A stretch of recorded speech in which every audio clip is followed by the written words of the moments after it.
Boom. Welcome to Thunder Nerds. I'm Brian Hinton. I'm Sarah Veseloff. And I'm Frederick Philip von Weiss. And thank you so much for consuming the Thunder Nerds, a conversation with the people behind the technology that love what they do. And do tech good. Welcome to the show, everyone. Really appreciate you joining us again today. Let us first quickly thank our sponsor this year. We have Pantheon.io.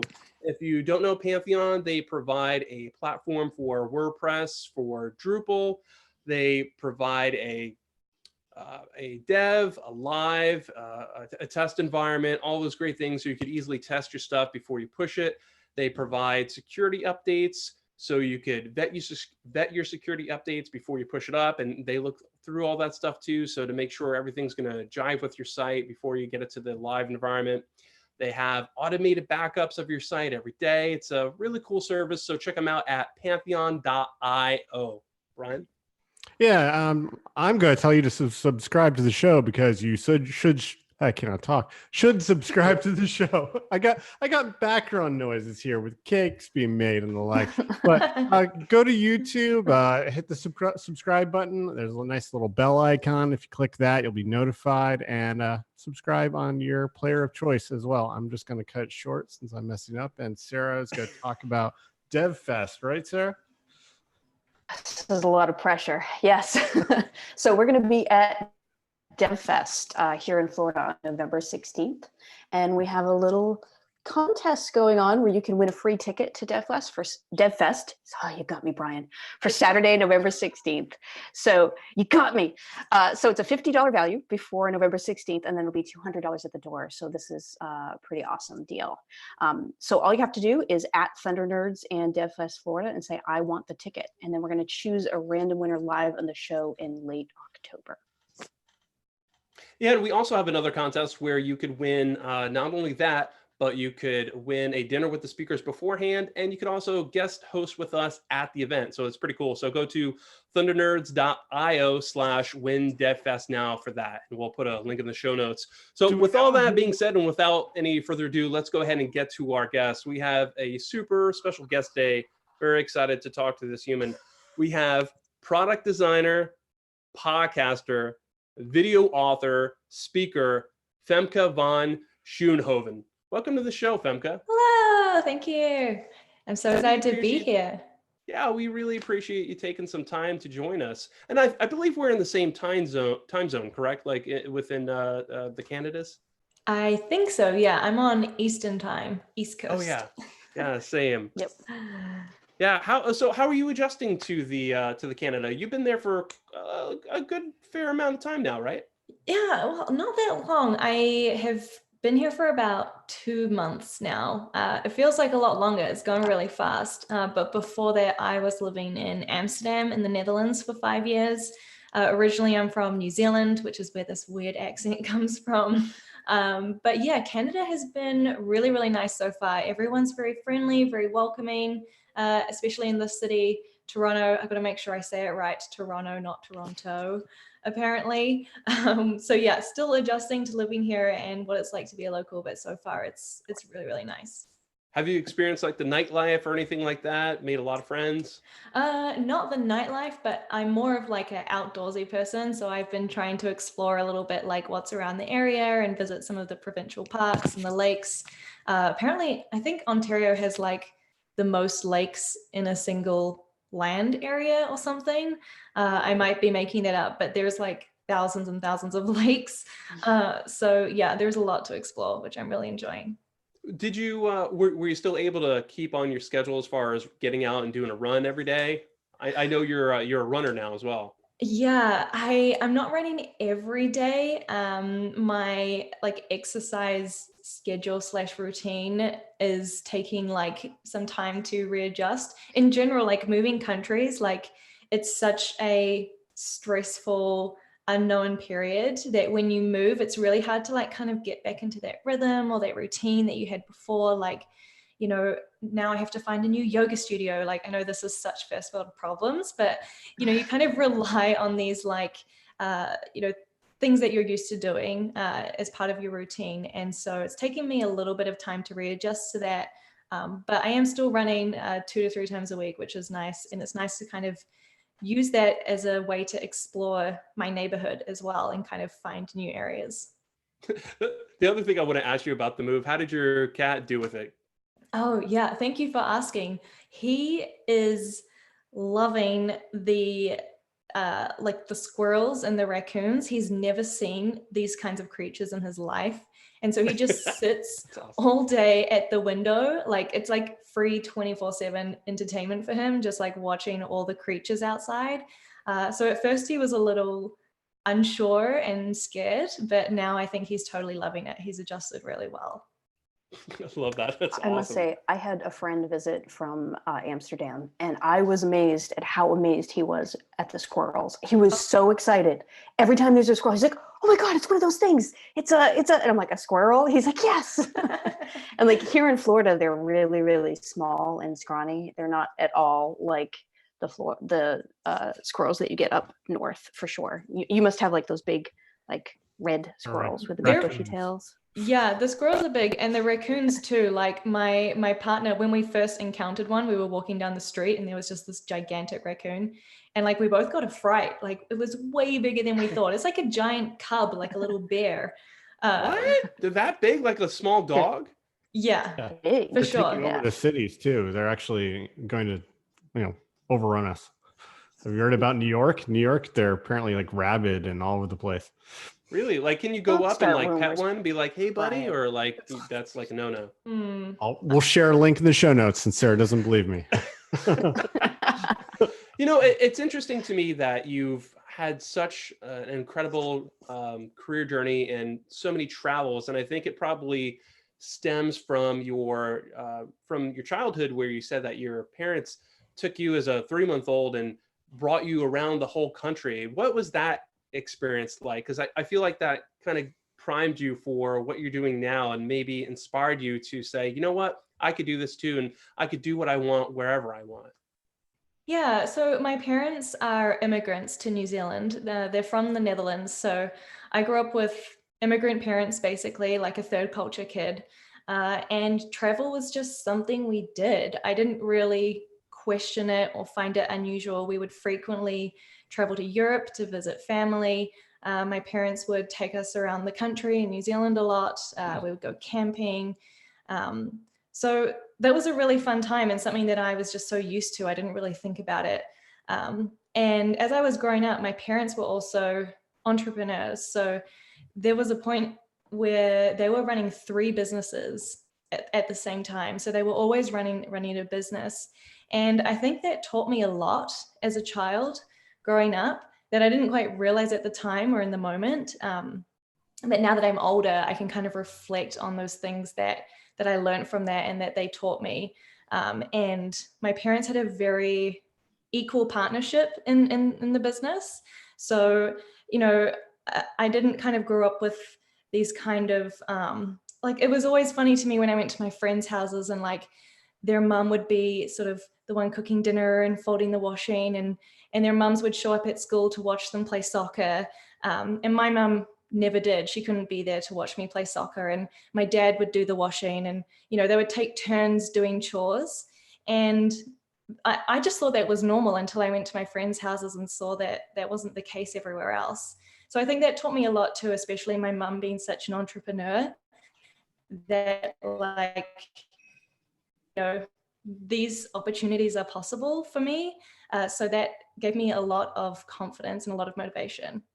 I love that, because now you're that example for a lot of us to say, we can travel. I think it's a fair comment, because a lot of people are afraid to travel. And one of the questions that someone DM'd me today, in fact, was that, they would like to travel more for their career, but they're afraid to even travel throughout the United States. So, what if I move to Seattle and I can't afford to be there? What if I move here and it's not a good fit for me? Am I stuck? Like it can be one of those things where people get caught in that, should I don't know, and the fear paralyzes them. So what do you say to those people? I know that's not a natural fear for you, but do you have any kind of advice for those people in those scenarios? Yeah, I mean, it is scary. I think for me, what's more scary is not taking a risk or not taking a chance. Like that to me is scary. What could have been or what could have happened, and that kind of regret of not trying something new. But I understand that not everybody looks at it that way. So I think if there's someone that's, kind of struggling with this, maybe they want to move somewhere or want to go and experience something, but they're worried, they have hesitations. I would just think about what it means to you. Like, what are you hoping to get out of this move, for example, or what's the worst that could happen? Or prepare yourself too. I think that's something that kind of gets overlooked a lot today. Is you hear a lot of these messages of like, just do it, and like, who cares? Like, you should just go for it, which I think is great in theory. But I think also if you're doing something really big, like moving, you want to be a little bit more calculated about this decision. So you want to make sure you have a plan B, or that, you have an option available to you if it doesn't work out how you wanted it to, or something like that. So how did your marketing degree help you make that move? Because you didn't start off in product design. You went and kind of did like a traditional graphic design role. You went to college, you got your degree, you did a lot of marketing stuff, and then you kind of from there thought, not you thought, but you found an opportunity. You had and we could always go into the value of going to networking meetings and networking with people and getting involved in the community, because that's what provided ultimately what we'll get to later on with your new position. But how did that lend to what you're doing now as a product designer? Yeah, so I was working in sort of the marketing space at a startup called Atomic, and it was very small, about 15 people. And I think what really benefited for me there was because the team was so small and we were in such this like startup phase, I could very closely connect with my colleagues around me. So like the designers, like the product designers were sitting like right next to me, the engineers were sitting opposite me. So that actually gave me a very unique opportunity to learn about these different disciplines, and not only learn about engineering and learn about product design, but learn about like building technology. Being in a startup, we were building software. And so I kind of got exposed to that side of the industry and started to realize that I was more interested in what the product designers were doing and how they were building the product than marketing the product. So I started to spend a bit more time with them, try and understand what their process was like, what they were building, how product design worked. And then eventually I kind of gained enough confidence on my own to sort of pursue that as a career and make the move from marketing to product design. Did you find any kind of, I'm sorry, go ahead, Sarah. No, I was just going to say that there's so much crossover between marketing and design.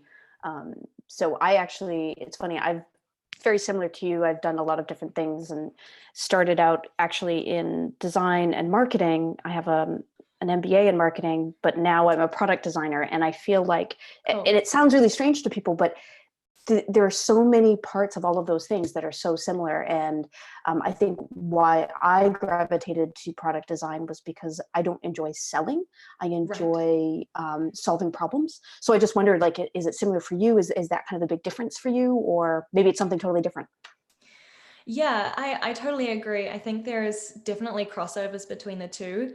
I kind of like to say that marketing is more about selling and persuasion, and product design is about utility and intent. So like you say, like solving problems, creating something that's utilitarian, that someone who's using has an intent, and almost like, it's kind of cliche, but like I like to kind of think that good design like isn't visible, it kind of fades into the background. And to me, that's what product design was about, whereas marketing design was very, very visual. And so I was more interested in the sort of like invisible forces of product design, and sort of solving those problems in a challenging way, to me was a lot more interesting. But my sort of background in marketing and business degree definitely has helped me in product design. Because I mean, design is just one part of a business, right? There's a lot of other parts of the business too. So what I learned from my marketing and business degree kind of helps me have that context of how design fits within the wider ecosystem of, being part of a business or building a software. Can you think of a specific moment in time that while you're doing marketing that you saw something that was product design that drew you to it? Like if someone is perhaps at the same point in their career where they're kind of looking at that too, like so they know the signs as well that, hey, I want to do that.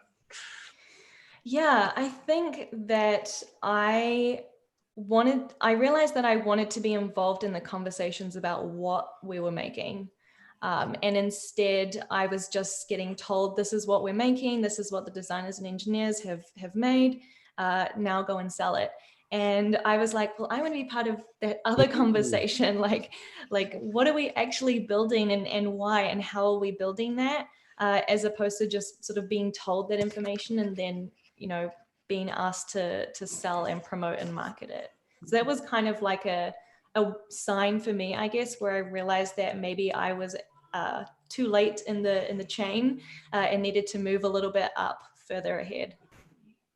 That's interesting. So maybe it's people that think that, I want to get a little bit higher up the ladder so I could voice what things that I have to say a little bit earlier, and maybe I could have more of an influence on where things are going. Exactly. Or I can do it better. Well, I mean, that could possibly be something that someone thinks, sure. And they legitimately might be able to do it better. Yeah, no, I know. Just... So do you mind if we talk a little bit now about, since we're at the product design part, what you actually do? You have a position now at Uber, specifically within Uber Eats, if that's the right way to communicate it. What do you actually do there? Yeah, so I work on the Uber Eats team as a product designer, and I'm based in Toronto. We also have part of our team in San Francisco and also in New York. And basically, we look after the Uber Eats side of the business, the product. So if you don't know what Uber Eats is, basically you can order food on demand and a courier will go and pick it up from the restaurant and bring it to you. So it's the unique thing about this part of the business, as opposed to ride sharing, which I've also worked on. I worked for the past 2 years on the ride sharing part. So Eats is kind of new to me. And what's interesting is that it's a three-sided marketplace. So you have the eater, we call it, the courier who's delivering the food, and then you also have the restaurant or the merchant. So that's really interesting. Is like, how do you get these three sides of the marketplace to kind of not talk to each other, but in like a technological way? How do you get them to talk to each other and create a really nice experience? And I would say as a product designer, my day-to-day can really depend on where I'm at in the design process. So there's kind of 3 different stages. The first being research. So like, what is the problem we're trying to solve? What are the insights that we need to get? Who are the people we need to talk to? What do we need to uncover or to learn more about this problem we're trying to solve? And that's usually like I work closely with a user researcher and we create a research plan. And sometimes it involves traveling to places to do research. Other times, Mexico, Brazil. I've been to India also. So it's really taking me around the world, which is really awesome. Other times we do it like asynchronously, the research. And then the second stage is sort of like the design stage. So then we're actually designing the product, going through the journey map, creating user flows, doing a bit of prototyping, things like that. And then once we've sort of come up with a solution, the last phase is implementation. So working closely with the engineers, working with data science, working with the product manager, of course, to sort of implement this product and check and make sure that the engineers are implementing the design correctly and that we've solved all the right problems. And, sometimes it comes up in this phase that we missed something, engineering finds a gap that we missed in design. So, I might have to jump back in and help sort of stop that gap. But those are really the 3 different sort of phases that day to day I'm usually in the weeds of at least one of those. I love the video that you had where you actually did the speaking of the research, where you were in Mexico, at least the one that I watched, Oh where yeah. you were in Mexico and you had those sessions where you were actually with the people that are using the product. I found that so interesting. I think a lot of people would find so much value to see, like, oh, that's what you would be doing in that situation. Do you mind just briefly touching on that? We don't have to dive deep, but just briefly touching on that that Yeah. experience. Yeah, totally. It's funny, I actually just uploaded another video yesterday of my Oh. recent trip to Brazil, where it's very similar. I go into the trip that we had. And I think like one of the amazing parts about being a designer, and especially at Uber and in this position, is getting to connect with the people that we're designing for. It's really great that Uber like supports that and encourages us to do this kind of research and connect with our users.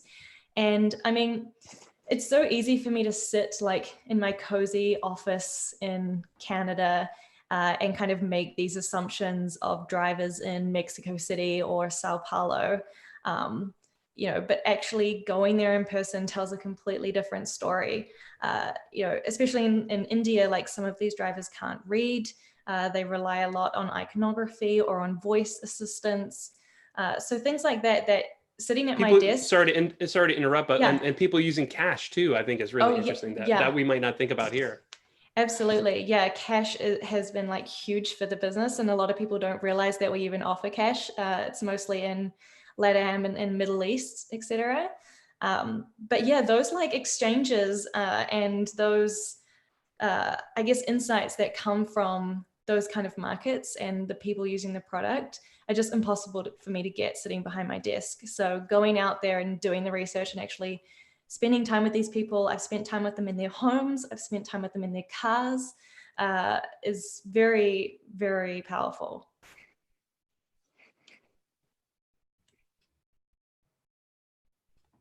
I love the that you were able to show the whole interview process too.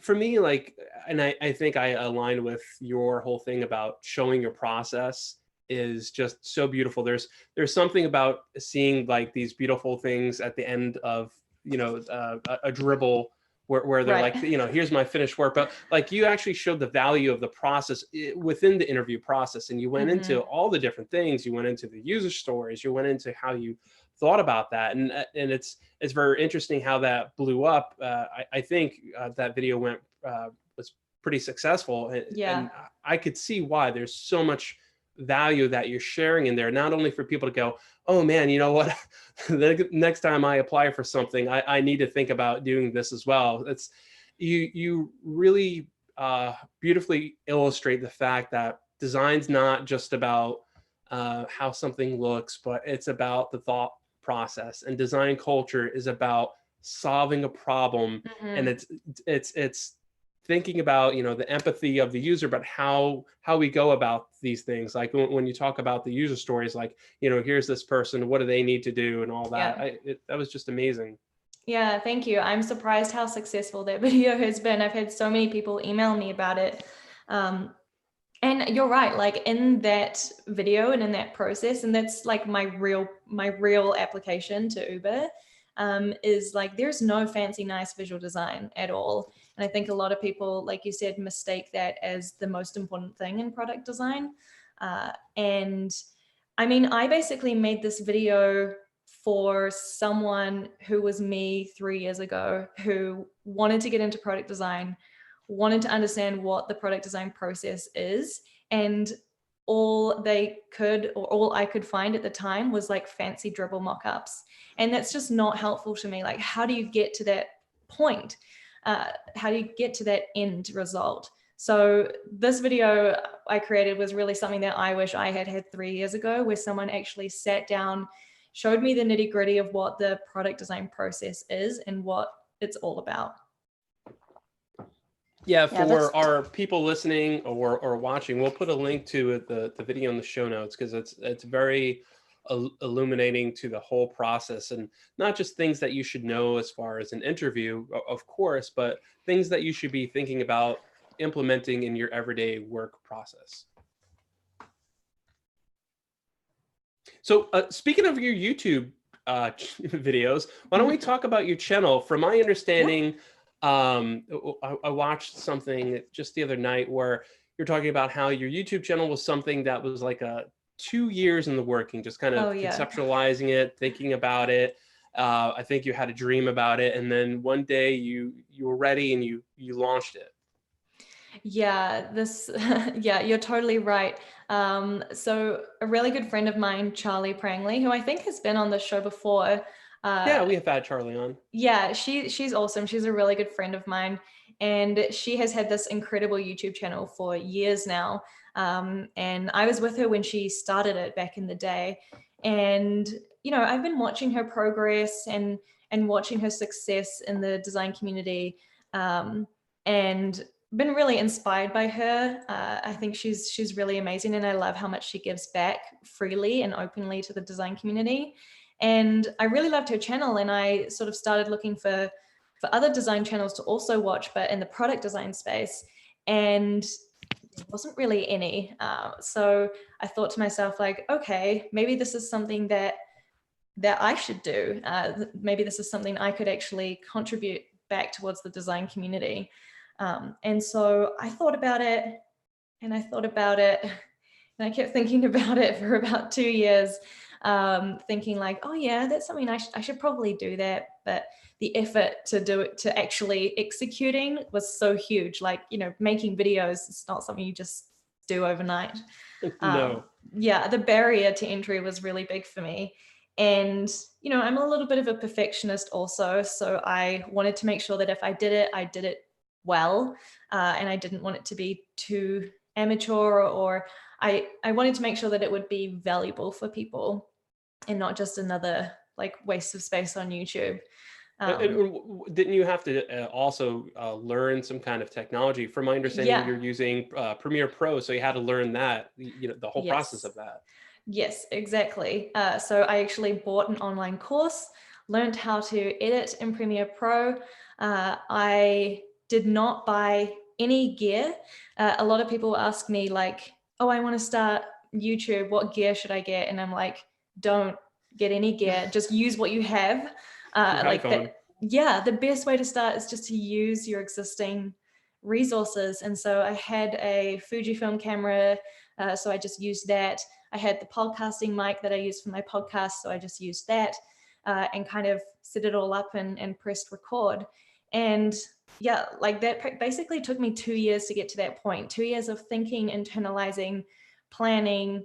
And then, yeah, like you mentioned, I started having dreams about it after 2 years of thinking. I noticed that it was creeping up in my dreams. And so after that started happening, I woke up and I was like, you know what, it's now or never. I've been thinking about this for so long, and it's something that I'm still thinking about all these years later. So clearly it's something that I'm either really interested in, passionate in, or confident in doing. And so I said, screw it, I'm just going to press record and do it. Yeah, and these videos are so inspiring. You cover a lot of different topics. Just to talk about your playlist, you have your design career, user research, the design process, and design talk. And you cover a lot of different things. I mean, you talk to a lot of people that are freelancing. I think you were talking to somebody just the other day that I saw that was doing freelancing full time straight out of university, and it's so interesting and inspiring to hear these stories and how people have success and how they find success. And I love the one where I forget the person's name, but she was talking about how she would raise her rate, like just to like test the waters, where she put out a rate of like, probably, yeah. She put out, she was like, yeah, I'm going to start out at this amount an hour, and then I'm going to raise it $5 every client to see and get to that comfortable spot. Like things like that are so interesting, and we could all leverage those kind of ideas. Totally. Yeah. Well, I'm glad that you find it interesting. I think also, like, I'm really passionate as a woman in tech and a woman in design to be like a voice and help other like junior designers, and especially women designers in tech. And yeah, with the lack of women representation in the design space on YouTube, I hope that my channel can kind of help close that gap a little bit more. That's great. Yeah, everything's been very bro in the last 10 years. So it's very refreshing to see that. And yeah, we need more people inspiring women, people that identify Yeah, as women to get out there and get into tech. totally. So, why don't we jump into, speaking about Charlie, you do an amazing podcast with Charlie, Yes. the Design Life podcast. Yeah. How did you both get into that? What was the thought process? Were you both just like, you know what, we should do a podcast? Yeah, you're right. We should do a podcast. Like, what did that look like? Let me specifically ask you, where were you when you came up with the idea for this? I was living in Amsterdam and she was living in London. And we actually both moved away from New Zealand at the same time. And the year before we both moved, we lived together. And, we had a lot of fun living together. We would have a lot of these conversations and chats about design. And then we moved to different countries and we missed each other. We still wanted to have these conversations. And so we would call each other, we would have chats, we'd have long phone calls to chat about design, chat about how we're each going in our side projects and what how we were progressing towards any goals that we had, things like that. And after a few times of having these chats, we realized what if we recorded these and turned it into a podcast? Like, would people find that interesting? Because our conversations would be long. Like, pretty much what the podcast is us just kind of chatting as friends. That's really how organic it was. So yeah, we kind of just realized maybe there's value in these conversations that we're having, and maybe there's people who are going through similar things, or maybe in the future we might have something to share. And we kind of also, I think, were both looking for some kind of way to document our journey also. So yeah, one day we just decided okay, next time let's record our conversation. And so we did, and that episode is never released. But it was the start of what the podcast now is, which I think we're about to hit 4 years of that podcast, which I can't even believe. I never thought it would have gone for this long. Yeah, your birthday's November, which I remember Yeah. listening to your episode with Jason Ogle on User Defenders, because Jason and I also we all started our podcast at the same time. So all of us started literally the same time. We're all going to be 4. Wow. Happy birthday to us. Yeah, happy Right. birthday. Yeah, I've been a fan of Design Life for a while. As you were talking, I was hoping that one of you secretly started recording the phone calls. But yeah, I'm on your, you probably know I'm on your community too. Yeah. Yeah, and that community is amazing. Thank you. What really gets me about it is that it's a really, I guess it's a safe place, I guess would be a great way of describing it, for a designer to come in and be and voice problems that they're having, be open, share the work they're working on that might be those rough things that aren't dribble friendly, so to speak. And it's pretty amazing. I mean, how have you managed to actually keep it, troll free and welcoming? And it's, yeah. Yeah, I think our Charlie and I both, I would like to say, are pretty positive spirits.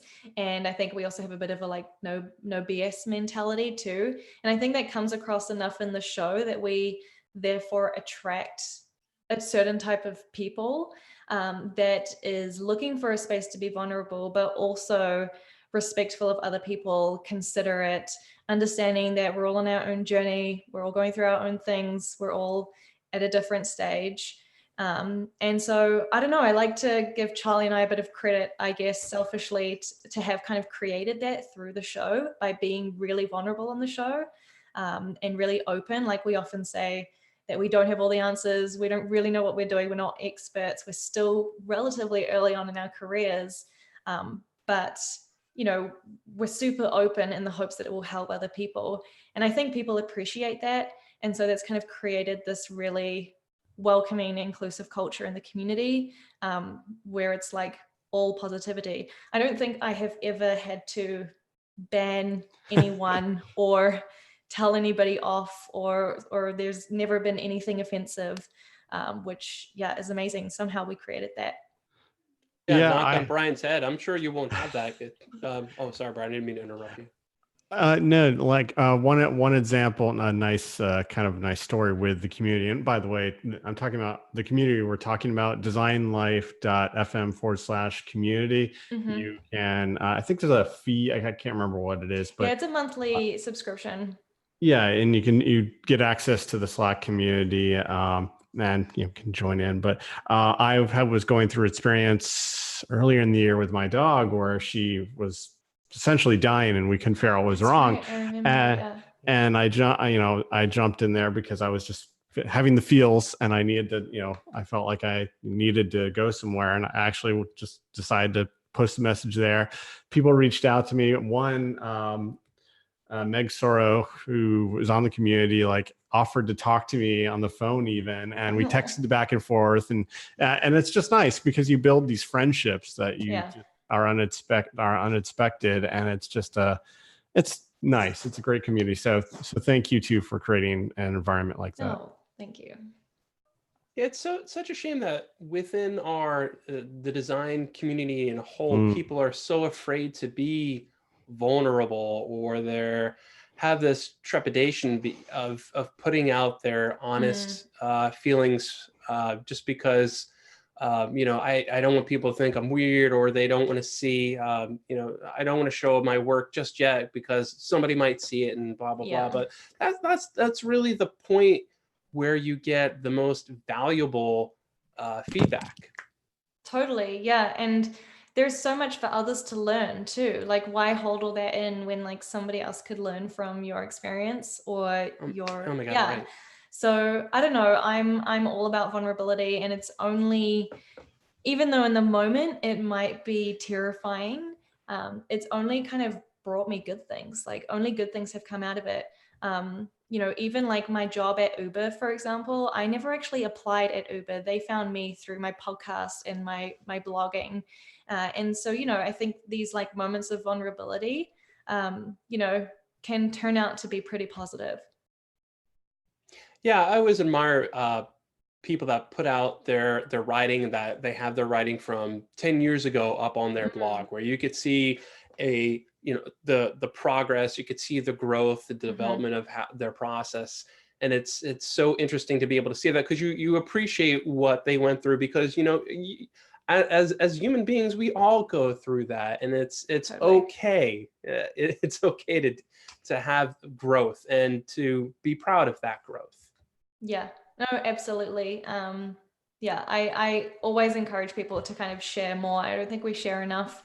So I try to share as much as I can. That's the whole point of the YouTube, really, is it's not really a platform for me to promote myself or throw out good things about myself. It's more a place for me to share what I'm going through, share my process, share more about design, in the hopes that it will help somebody else. Do you have to do anything as far as keeping it going, or is it pretty much its own entity at this point? Is it its own living, breathing animal?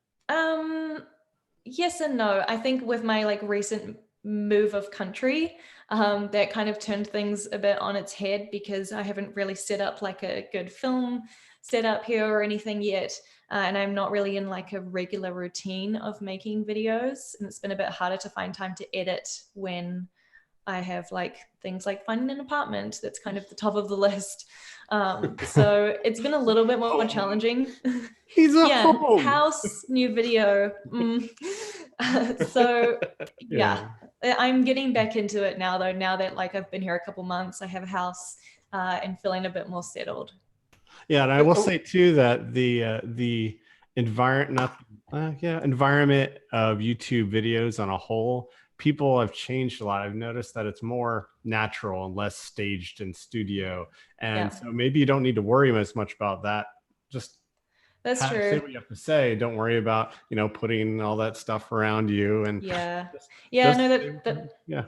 a good reminder. Something else that I have kind of gone into this whole project with intent is that I only want to upload when I have like something to share.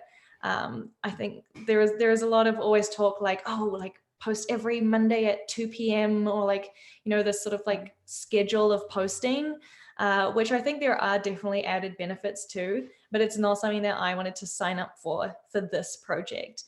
With something like the podcast, that was easier to do. With the YouTube, I knew that I was just going to get like too over my head if I set up like a regular publishing schedule and made it too frequent. So instead, like my kind of mental schedule is like, publish like often enough that it's relevant and recent, however often that might be. Don't you also do, I could be mistaken here, a podcast occasionally with Zach and Owen? I'm not like an ongoing host on that show. Yeah. But I'm around when they're recording it.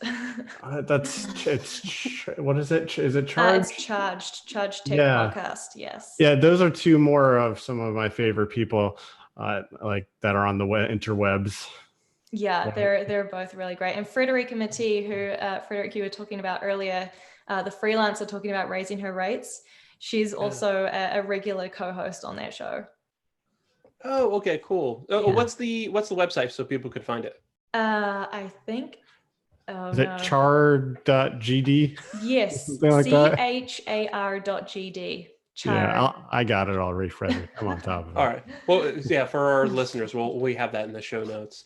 One of the things I also wanted to ask you about, since you've made this move and you haven't been there that long, are you still doing the thing where, and we briefly discussed this behind the scenes, but are you still doing the thing where you wake up at 6 a.m.? One of the questions I got from people was that they're so inspired that you set this kind of motivation, this intent where you wake up at 6 a.m. and you do things, or the same thing where you talked about, or at least you wrote about, where with your running, where you would physically put your shoes in front of the door, or when you were going to work, you didn't have a repeating alarm on your phone. You made sure that you set the alarm on your phone every day to have that intent to say, you know what, I'm going to do this, and hold yourself accountable.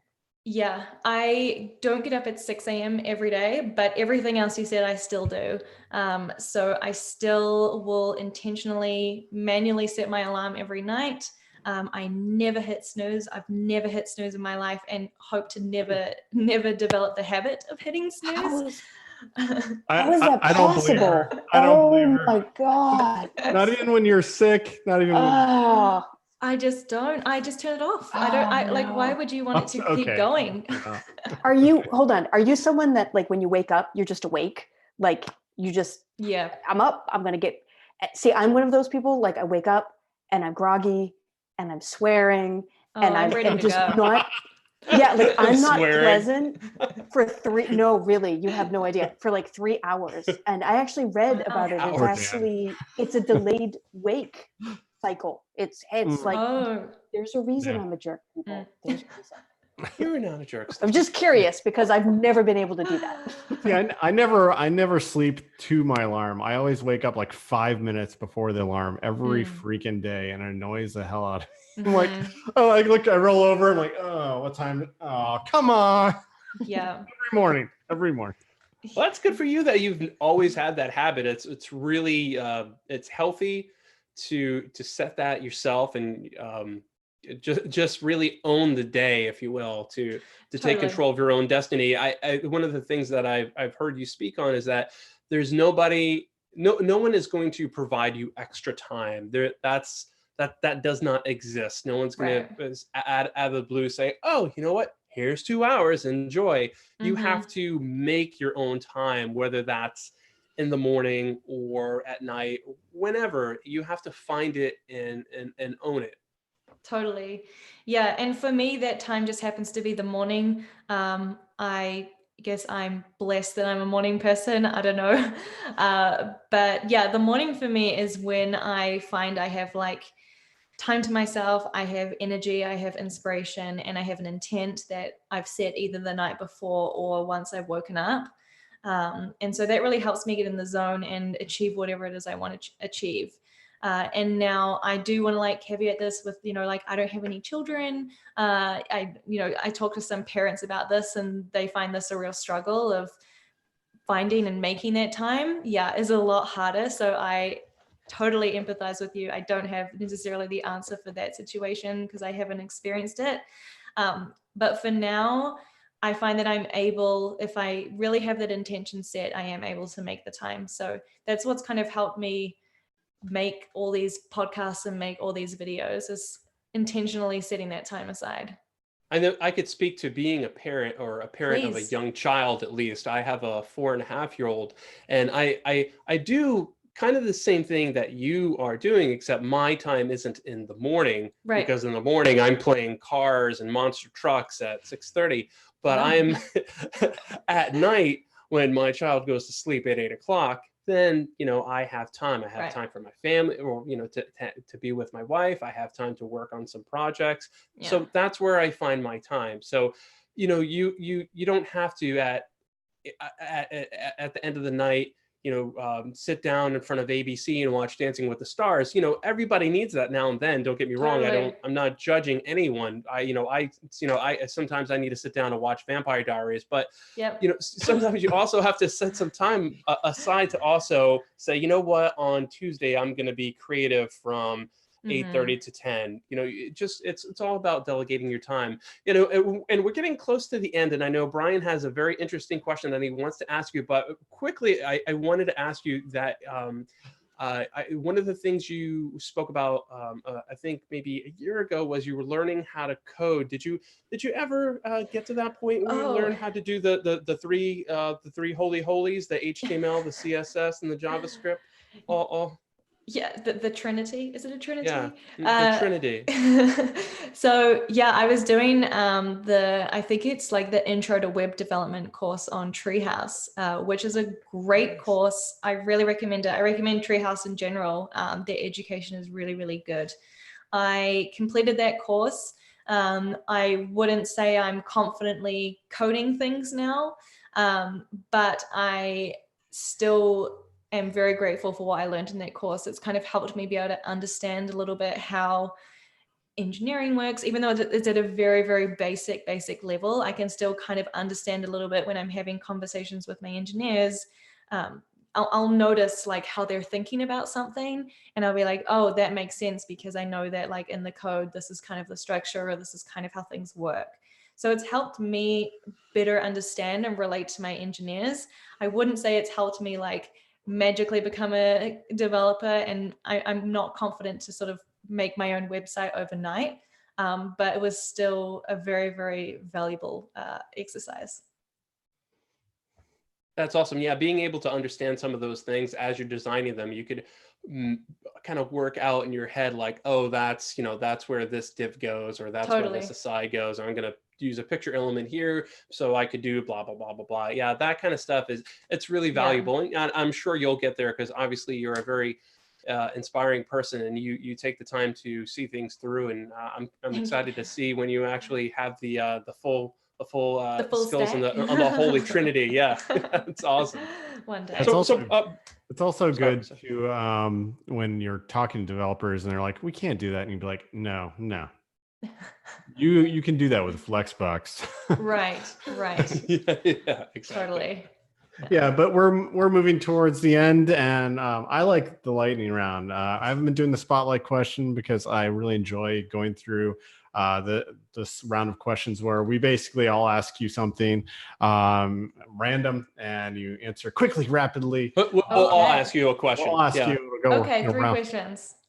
Yeah, and I will start with my favorite one. So you're in the circus.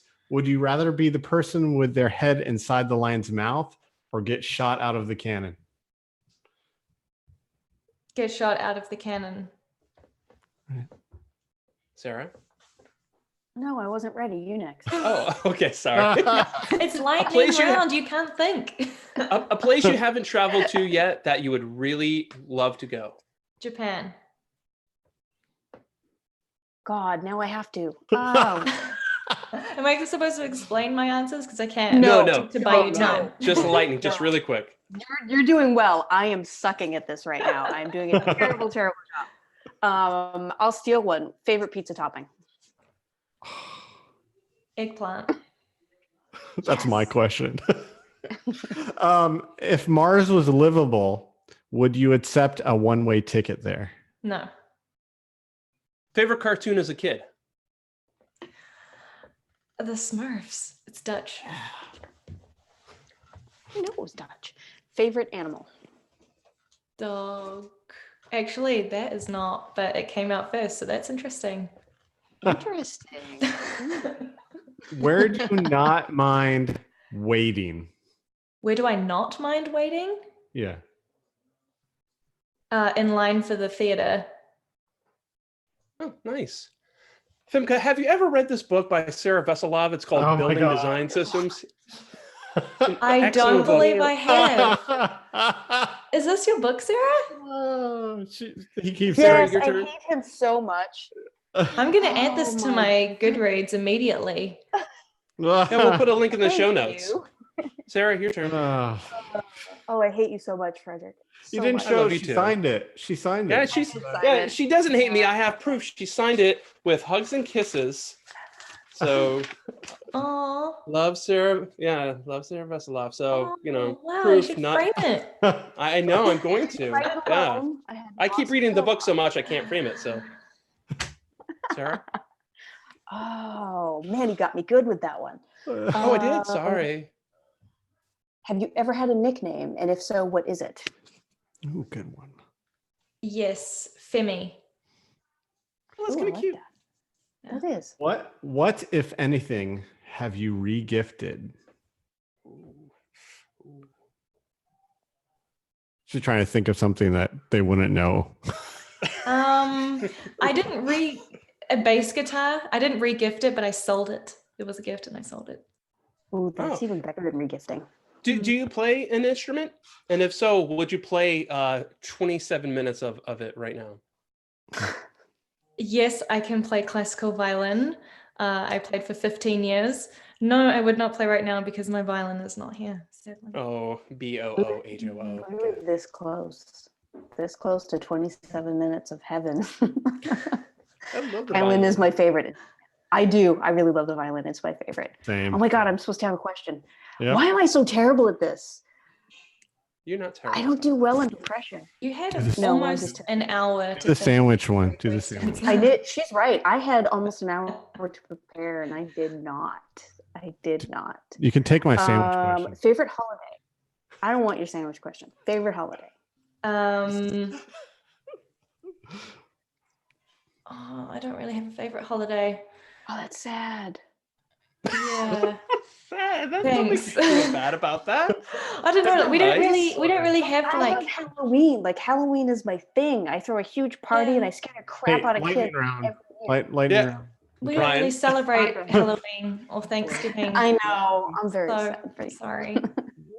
Your take and give us your favorite sandwich. You're building a sandwich. What's your favorite sandwich? I don't like sandwiches. Oh my God.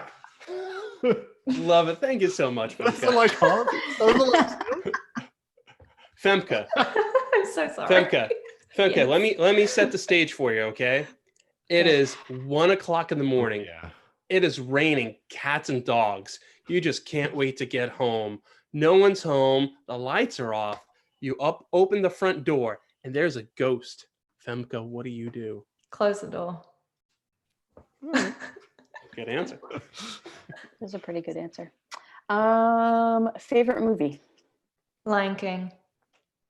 What do Did you not miss expect most about being a kid?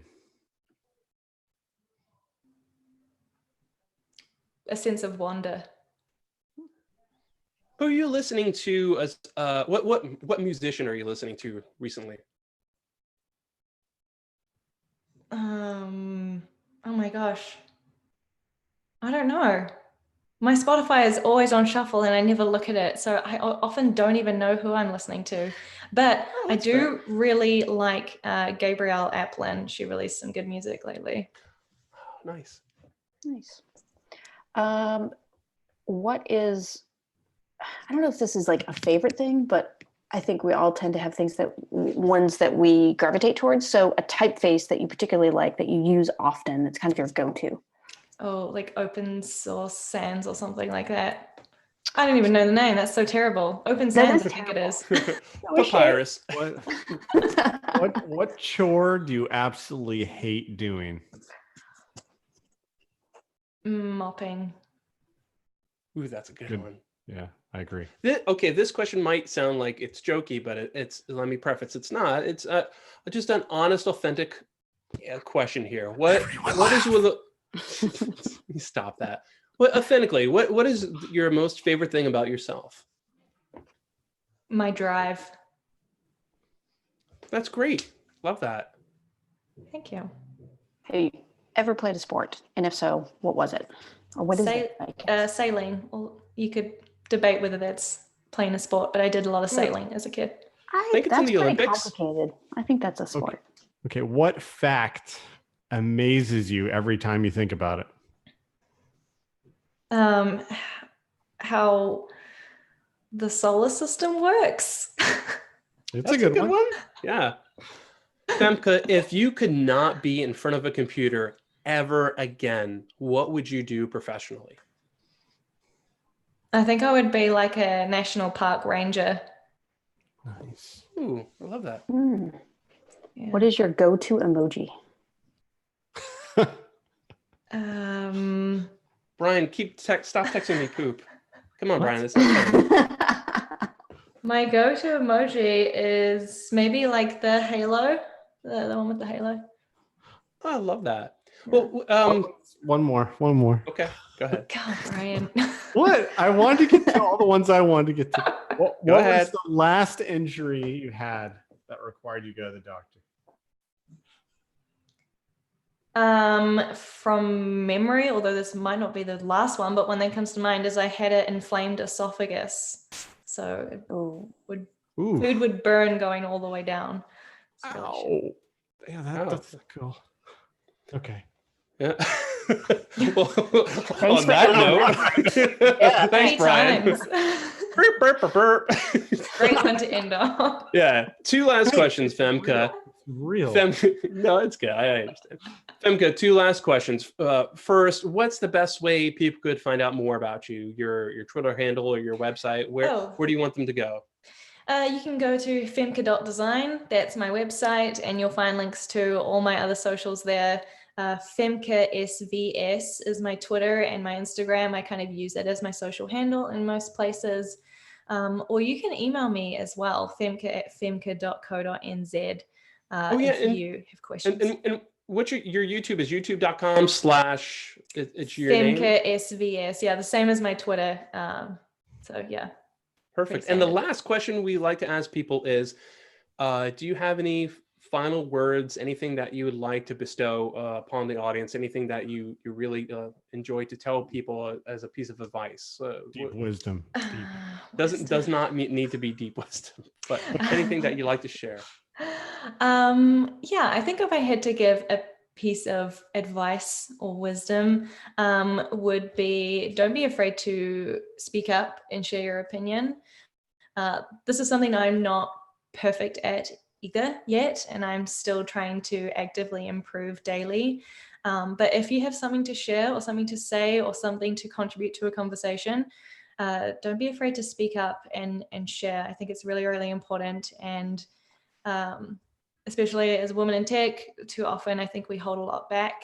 And so I would just kind of gift that and encourage, especially the women listening, to not be afraid to share.